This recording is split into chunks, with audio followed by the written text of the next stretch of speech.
வணக்கம் மாணவர்களே.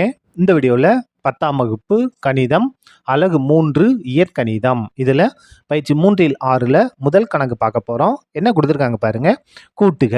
இங்கே ஒரு 3 இயற்கணித கோவைகள் இருக்குது. இதை கூட்டி நம்ம விடையை கண்டுபிடிக்கணும். பாருங்க, முதல் இது கொடுத்துருந்தது நம்ம அப்படியே எழுதிட்டோம். நம்ம கூட்டினாலும் சரி கழிச்சாலும் சரி அது என்ன செய்யணும், பகுதியை சமப்படுத்தணும். பகுதி சமமாக இருந்துச்சுன்னா நம்ம ஈஸியாக முடிச்சிடலாம். இங்கே பாருங்கள், நமக்கு இங்கே பகுதி சமமாக இருக்குது. அப்போ நம்ம என்ன செஞ்சால் போதும், அதை ஒரு தடவை எழுதிட்டா போதும், எக்ஸ் மைனஸ் 2. இப்போ பாருங்கள், தொகுதியை நம்ம அப்படியே கூட்டலாம் அல்லது கழிக்கலாம். எக்ஸ் இன்ட்டு எக்ஸ் ப்ளஸ் 1, இங்கே ப்ளஸ் இருக்குது, அதனால் ப்ளஸ் பண்ண போகிறோம், கூட்ட போகிறோம். X into 1 minus x. சரியா, அடுத்த ஸ்டெப் பாருங்கள், ஈக்குவல் டு எக்ஸை உள்ளே பெருக்கலாமா, எக்ஸையும் பெருக்குனா எக்ஸ் ஸ்கொயர். அதாவது இந்த இடத்துல கண்டிஷன் என்ன அப்படின்னா, a power M into a power n அப்படின்னா ஏயின் அடுக்கு எம் ப்ளஸ் என். அடிமான சமமானது பெருக்கலைச்சுன்னா அடுக்குகளை கூட்டணும். பாருங்க, இங்கேயும் அடுக்கு ஒன்று தான், இங்கேயும் அடுக்கு ஒன்று தான். அப்போ எக்ஸையும் பெருக்கும்போது எக்ஸ் அப்படியே வந்துடும், அடுக்குகளை கூட்டி எழுதணும். இப்போ பாருங்க, எக்ஸையும் 1ஐயும் பெருக்குனா எக்ஸு.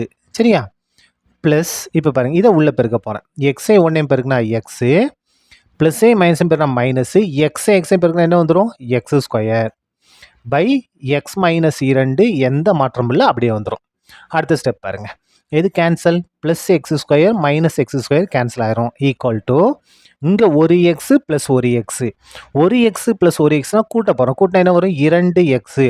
அதான் இதுக்கு முன்னால் 1 இருக்குது, இதுக்கு முன்னால் ஒன்று கூட 2 எக்ஸ் இருக்குன்னா அந்த எக்ஸ் அப்படியே வந்துடும் பை எக்ஸ் மைனஸ் 2. இதான் என்னது, முதல் இதை கூட்டி நமக்கு கிடைக்கக்கூடிய ஆன்சர். ரெண்டாவது பார்க்கலாமா பாருங்க, இரண்டாவது இது என்ன கொடுத்துருக்காங்க, x plus 2 by x plus 3 plus x minus 1 by X minus 2. இது ரெண்டையும் கூட்ட போகிறோம். இப்போ பாருங்கள், பகுதி வேறு வேறையாக இருக்குது. அப்போ என்ன செஞ்சிடலாம், குறுக்கு பெருக்கல் எடுத்துருவோம்.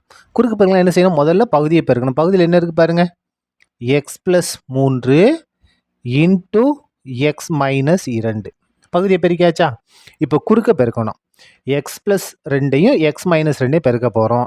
அப்போ X plus 2 into X minus 2 பெருக்கியாச்சா, இந்த ப்ளஸ்ஸை போட்டுக்கலாம். இப்போ பாருங்கள், எக்ஸ் மைனஸ் 1ஐயும் எக்ஸ் ப்ளஸ் 3ஐயும் பெருக்க போகிறோம். அப்போ பாருங்கள், X minus 1 into X plus 3 என்ன செஞ்சிட்டோம், குறுக்கு பெருக்கல் எடுத்துட்டோம். இப்போ நம்ம சுருக்கிடலாம். பாருங்கள், சுருக்கிடுவோமா, பாருங்கள், ஈக்குவல் டு எக்ஸ் எடுத்துகிட்டு முழு ப்ராக்கெட் பெருக்கணும். எக்ஸையும் பெருக்குனா எக்ஸ் ஸ்கொயர்.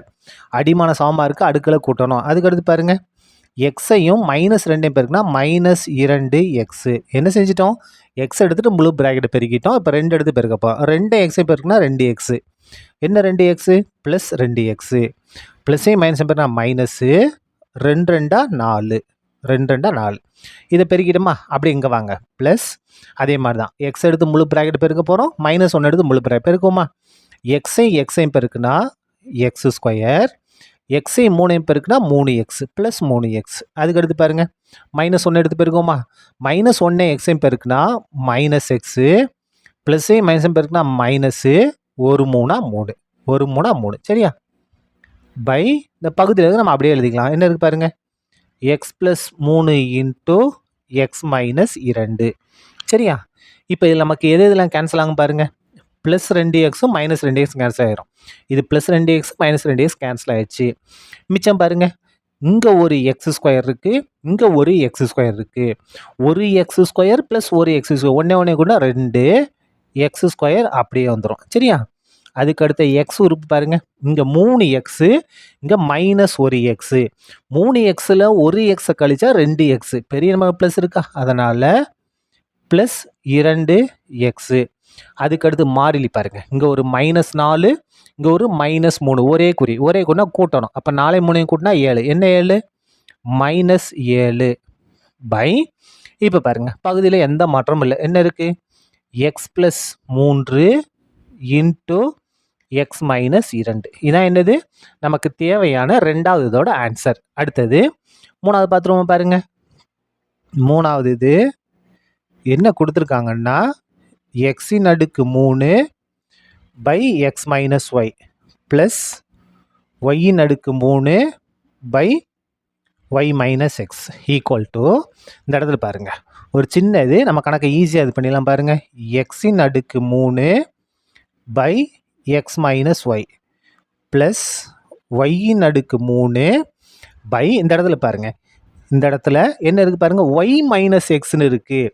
அப்போ நம்ம என்ன செய்யலாம் மைனஸை பொதுவாக வெளியே எடுத்துரும். இதிலிருந்து மைனஸை பொதுவாக எடுத்தால் இது மைனஸ் ஒய்யாக மாறும், இது ப்ளஸ் எக்ஸாக மாறும்.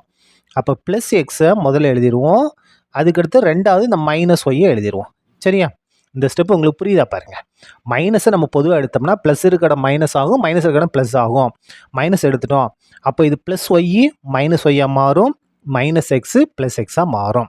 இப்போ பாருங்கள் ஈக்குவல் டு இந்த இடத்துல எக்ஸின் அடுக்கு 3 பை எக்ஸ் மைனஸ் ஒய். சரியா? இங்கே பாருங்கள் ப்ளஸ் பை மைனஸ் வகுத்தல் இருக்குது, இங்கே ப்ளஸ் பை மைனஸ் அப்படியே என்ன மாறிடும் மைனஸாக மாறிடும். ஒய்யின் அடுக்கு 3 பை எக்ஸ் மைனஸ் ஒய். சரியா? என்ன செஞ்சாச்சு பகுதியை சமப்படுத்திட்டோம். ஈக்குவல் டு இந்த இடத்துல பாருங்கள் பகுதி சமமாயிருச்சு, அதை ஒரு தடவை எழுதிக்கிட்டால் போதும். எக்ஸ் மைனஸ் ஒய் தொகுதியை நம்ம அப்படியே கூட்டலாம் அல்லது கழிக்கலாம். இங்கே கழித்தல் இருக்குது, அதனால் எக்ஸின் அடுக்கு 3 மைனஸ் ஒய்யின் அடுக்கு 3. இந்த இடத்துல நம்ம பயன்படுத்தப்போட ஃபார்முலா என்ன பாருங்கள், இந்த இடத்துல எழுதட்டுமா ஏயின் அடுக்கு 3 மைனஸ் பியின் அடுக்கு 3 equal to A minus B into A square plus AB plus B square. இதுதான் ஃபார்முலா. பாருங்கள் இங்கே ஏபி இருக்குது, இங்கே எக்ஸ் ஒய் இருக்குது, அவ்வளோதான் வித்தியாசம். அப்போ ஏக்கு பதிலாக எக்ஸ், பிக்கு பதிலாக ஒய். பாருங்கள் ஏ மைனஸ் பின்னா என்ன வரும் எக்ஸ் மைனஸ் ஒய். அதுக்கடுத்து பாருங்கள் ஏ ஸ்கொயர், ஏன்னு என்ன வரும் எக்ஸ் ஸ்கொயர் ப்ளஸ் ஏபி, ஏக்கு பதிலாக எக்ஸு, பிக்கு பதிலாக ஒய் ப்ளஸ் பி ஸ்கொயர், பிக்கு பதிலாக என்ன இருக்குது ஒய் ஸ்கொயர். சரி, அந்த ஃபார்முலா பயன்படுத்தி எழுதிட்டோம். பை என்ன வந்துடும் இந்த எக்ஸ் மைனஸ் ஒய் நமக்கு அப்படியே வந்துடும். இப்போ பாருங்கள் இந்த எக்ஸ் மைனஸ் ஒய்யும் இந்த எக்ஸ் மைனஸ் ஒய்யும் கேன்சல் ஆயிரும்.